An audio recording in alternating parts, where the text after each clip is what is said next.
নমস্কার, আমি অরবিন্দ নস্কর। আপনারা দেখছেন ডায়মন্ড হারবার টিভি। আজ একটি নতুন প্রতিবেদন নিয়ে এলাম আপনাদের জন্য। আপনারা মনোযোগ সহকারে শুনবেন।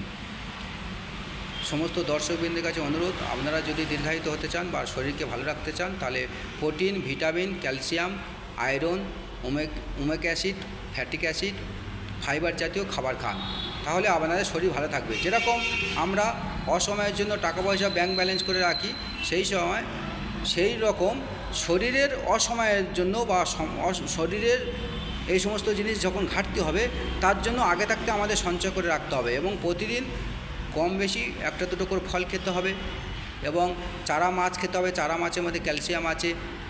ডিম খেতে হবে, মাংস খেতে হবে, মাছ খেতে হবে, দই খেতে হবে, পালং শাক খেতে হবে, কুলেখাড়া শাক খেতে হবে, লাল নটে শাক খেতে হবে।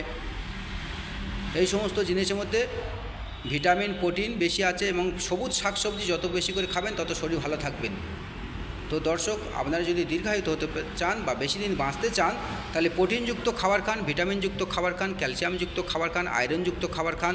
আয়রন যেমন কলায় আছে, ওমেক অ্যাসিড, ফ্যাটিক অ্যাসিড যেরকম সামুদ্রিক মাছে আছে, সামুদ্রিক মাছ খান। সামুদ্রিক মাছের মধ্যে ওমেক অ্যাসিড, ফ্যাটিক অ্যাসিড আছে। ফাইবারযুক্ত খাবার খান। তাহলে শরীরে আগে থাকতে যদি খাবারগুলো খান, তাহলে শরীরের মধ্যে এই সমস্ত জিনিস প্রোটিন, ভিটামিন, ক্যালসিয়াম জমা হয়ে থাকবে।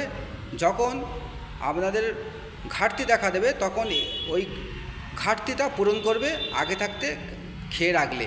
কম বয়স থেকে শরীরকে যত্ন নিন এবং কম বয়স থেকে প্রোটিনযুক্ত, ভিটামিনযুক্ত, ক্যালসিয়ামযুক্ত, আয়রনযুক্ত, ওমেক অ্যাসিডযুক্ত, ফ্যাটিক অ্যাসিডযুক্ত, ফাইবারযুক্ত খাবার খান। তাহলে শরীরকে ভালো রাখতে পারবেন এবং দীর্ঘায়িত জীবনযাপন করতে পারবেন। তাহলে অকালে আর প্রাণ বিসর্জন দিতে হবে না বা শরীরে কোনো রোগ আক্রমণ করতে পারবে না, যদি কম বয়স থেকে শরীরকে যত্ন নেওয়া যায় এবং এই সমস্ত খাবারগুলো খাওয়া যায়। তাহলে এই সমস্ত vitamin, protein, calcium, iron, omega acid, folic acid, fibre আমাদের শরীরে সঞ্চয় হয়ে থাকবে। যখন ঘাটতি দেখা দেবে, ওখান থেকে ঘাটতিটা পূরণ হবে। যেরকম টাকা পয়সা আমরা ব্যাংক ব্যালেন্স করে রাখি, অভাবের সময় তুলে নিই, সেরকম শরীরের ঘাটতির সময় বা অভাবের সময় যদি আগে থাকতে আমরা খেয়ে রাখি, শরীরের মধ্যে জমা করে রাখি, তাহলে ওই সময় কাজে লাগবে। তাই কম বয়স থেকে শরীরকে যত্ন দিন। বিশেষ করে মায়েদের যখন মেন্স বন্ধ হয়ে যায় 40 থেকে 45-এর পর থেকে আরও সমস্যা দেখা যায়। তাই মায়েদের প্রোটিনযুক্ত, ভিটামিনযুক্ত, ক্যালসিয়ামযুক্ত, আয়রনযুক্ত, ওমেক অ্যাসিডযুক্ত, ফ্যাটিক অ্যাসিডযুক্ত খাবার বা ফাইবারযুক্ত খাবার খাওয়া উচিত।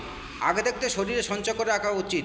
বিশেষ করে 30-35 বছর বয়স থেকে বিশেষ করে মায়েদের এই সমস্ত খাবারগুলো খেলে তাহলে 40-45-এর পর থেকে ততটা সমস্যা হবে না। কিন্তু বিশেষ করে মায়েরা তো খায় না, কারণ মায়েরা কী করে, স্বামীদের খাওয়ায়, সন্তানদের খাওয়ায়, নিজেরা কম খায়। ভালো মন্দ খাবারটা আগে স্বামী সন্তানদের খাইয়ে দেয়।